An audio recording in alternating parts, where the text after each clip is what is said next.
بسم اللہ الرحمن الرحیم۔ ہم سالہ سال سے سنتے آ رہے ہیں کہ ماہ محرم الحرام سے اسلامی سال کی ابتدا ہوتی ہے، اور یہ ماہ مکرم بڑی فضیلت والا، بڑی اہمیت والا ہے۔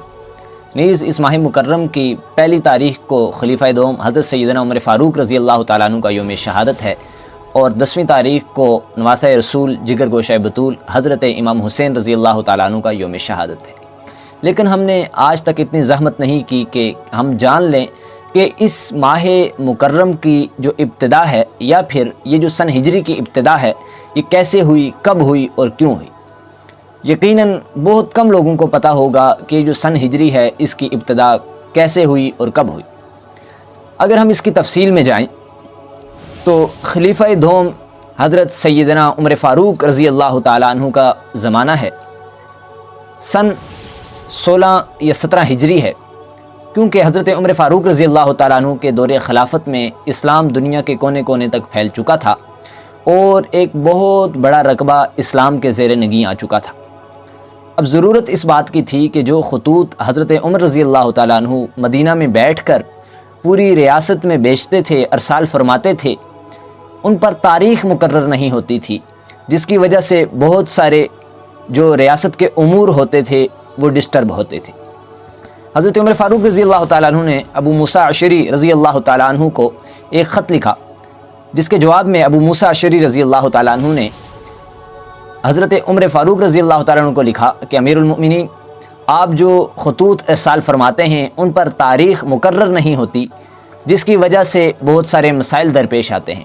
حضرت عمر رضی اللہ تعالیٰ عنہ نے اس کی حساسیت کو سمجھا اور فوراً اس پر ایک کمیٹی بٹھائی۔ مدینہ المنورہ میں جتنے بھی صحابہ کرام تھے سب کو جمع فرمایا، اور ان کی آراء اس بارے میں لینے کے لیے ان کو اکٹھا فرمایا۔ حضرت عمر رضی اللہ تعالیٰ عنہ نے ایک طویل خطبہ ارشاد فرمایا، اور اس کے بعد صحابہ کرام کی آراء لینی شروع کی۔ یہاں پر یہ جاننا ضروری ہے کہ اسلام سے قبل 4 طرح کی تاریخیں پہلے بھی چل رہی تھیں، جس پر مختلف اقوام اپنے اپنے انداز میں اپنی زندگی بسر کر رہی تھی۔ ایک ان میں سے جو تھی وہ قمری تاریخ تھی، یعنی چاند کے حساب سے جو تاریخ ہے اس کی ترتیب سے لوگ چلتے تھے۔ دوسری جو ہے وہ شمسی تاریخ تھی، جسے ہم عیسوی تاریخ یا انگریزی تاریخ کہتے ہیں۔ اسی کے ساتھ اس کو عیسائی لوگ لے کر اپنے معاملات طے کیا کرتے تھے۔ اسی کے ساتھ ایک عبرانی تاریخ تھی جسے یہود اپنے معاملات طے کرتے تھے، اور اسی طرح ایک جولیانی تاریخ تھی۔ یہ 4 طرح کے سن تھے، تاریخیں تھیں، جن کے ذریعے دنیا میں رہنے والی تمام انسانیت اپنے اپنے امور کو مکمل کیا کرتی تھی۔ لیکن حضرت عمر رضی اللہ تعالیٰ عنہ نے اس بات کی ضرورت محسوس فرمائی، چونکہ اسلام ایک عالمگیر مذہب اور ملت ہے، اس لیے صحابہ کرام کو جمع فرمایا۔ مختلف آراء سامنے آئیں کہ اس کی ابتدا کیسے کی جائے۔ بعض صحابہ کرام رضی اللہ تعالیٰ علیہ اجمعین کا یہ ذہن تھا، یہ رائے تھی، یہ مشورہ تھا کہ آپ صلی اللہ علیہ وسلم کی ولادت باسعادت سے اس کی ابتدا کی جائے۔ لیکن حضرت عمر رضی اللہ تعالیٰ عنہ نے اس رائے کو بھی رد فرمایا، کیونکہ آپ صلی اللہ علیہ وسلم کی ولادت باسعادت میں اختلاف ہے۔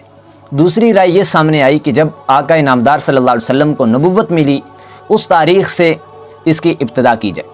آپ رضی اللہ تعالیٰ عنہ نے فرمایا کہ نہیں، وہ اسلام کا ابتدائی دور تھا اور مسلمانوں پر بڑے ظلم و ستم کا دور تھا، اور اس میں بھی بہت سارے اختلاف تھے، اس لیے اس سے ہجری سال کی ابتدا نہیں کی گئی۔ تیسری رائے یہ سامنے آئی کہ آپ صلی اللہ علیہ وسلم کی جو دنیا سے جانے کا دن ہے، اس دن سے اس تاریخ کی ابتدا کی جائے۔ اس کو بھی آپ رضی اللہ تعالیٰ عنہ نے پسند نہیں فرمایا۔ حضرت عثمان رضی اللہ تعالیٰ عنہ کا مشورہ یہ تھا کہ آپ صلی اللہ علیہ وسلم نے جب مکہ مکرمہ سے مدینہ ہجرت کی تو اس وقت سے اس سال کا آغاز کیا جائے۔ اگرچہ آپ صلی اللہ علیہ وسلم نے جو ہجرت کی وہ تو ماہ ربیع الاول میں کی، لیکن ارادہ آپ صلی اللہ علیہ وسلم نے ماہ محرم الحرام میں کر لیا تھا، اس لیے اس سال کی ابتدا ماہ محرم الحرام سے کی گئی۔ تو اس لیے اس بات کو یاد رکھنا چاہیے کہ ماہ محرم الحرام سے اسلامی سال کی ابتدا ہوتی ہے۔ اس میں ایک باریک لطیف نقطہ یہ بھی سامنے آتا ہے کہ اللہ رب العزت نے اس کی ترتیب قرآن کریم میں پہلے سے بیان کی تھی، کہ جو کہ قرآن کریم کی ایک صورت میں اللہ رب العزت نے ارشاد فرمایا لَمَسْجِدٌ أُسِّسَ عَلَى التَّقْوَى مِنْ أَوَّلِ يَوْمٍ أَحَقٍ، کہ جب آپ صلی اللہ علیہ وسلم مکہ سے مدینہ تشریف لے گئے تو مسجد قباء کی بنیاد رکھی گئی، تو اس مسجد کی جب بنیاد رکھی گئی تو اس کے لیے اول یوم استعمال کیا گیا۔ اس اول یوم سے صحابہ کرام نے یہ تفسیر مراد لی ہے کہ یہ سال کا پہلا دن ہے۔ اور اسی طرح ابن عباس رضی اللہ تعالیٰ عنہ کی تفسیر ہے کہ سورہ فجر کی جو ابتدائی آیات ہیں والفجر ولیال عشر، اس فجر سے مراد محرم الحرام کی پہلی تاریخ ہے۔ لہٰذا میرے سننے والے سامعین، ہمیں چاہیے کہ ہم اسلامی سال کو یاد رکھیں، چونکہ مسلمانوں کے تمام تر جو بڑے امور ہیں وہ انہی کے ساتھ وابستہ ہیں۔ ہم جمعۃ المبارک کو دیکھیں، عیدین کو دیکھیں، رمضان المبارک کے روزوں کو دیکھیں، اگر پوری قوم اس کو بھلا دے گی اور کسی کو نہیں پتہ ہوگا کہ اسلامی سال کا آج کون سا دن ہے، کون سا مہینہ ہے، تو یقیناً ہم اپنے اسلامی امور کو صحیح طرح سر انجام نہیں دے سکیں گے۔ لہٰذا ہمیں چاہیے کہ ہم زیادہ سے زیادہ فوقیت، زیادہ سے زیادہ اہمیت اسلامی سال کو دیں، اسلامی مہینوں کو دیں، اپنے بچوں کو اسلامی سال کے مہینوں کے نام یاد کروائیں۔ آج تو یہاں تک نوبت آ گئی ہے کہ ہمیں جنوری، فروری، مارچ، اپریل، تمام آگے دسمبر تک ہمیں تمام مہینوں کے نام تو یاد ہوتے ہیں، لیکن ہمیں محرم الحرام یا اسلامی سال کے 2-4 مہینوں سے زیادہ کے نام پتہ نہیں ہوتا۔ اس کی بنیادی وجہ کیا ہے کہ ہم نے اپنی جتنی بھی روایات تھیں یا ہمارے جو طور طریقے تھے اسلام کے بتائے ہوئے، ہم نے انہیں فراموش کر دیا۔ اگر ہم یہ چاہتے ہیں کہ ہم اللہ رب العزت کے قریب ہوں، آپ صلی اللہ علیہ وسلم کے قریب ہوں، ہمیں اسلامی معلومات ہیں، اسلام کے زیادہ سے زیادہ قریب ہوں، تو ہمیں اس میں سے ایک کام یہ بھی کر لینا چاہیے کہ ہمیں پورے سال کے اسلامی مہینوں کی تاریخ اور اسلامی مہینوں کے نام یاد رکھنے چاہیے۔ بہت شکریہ، والسلام۔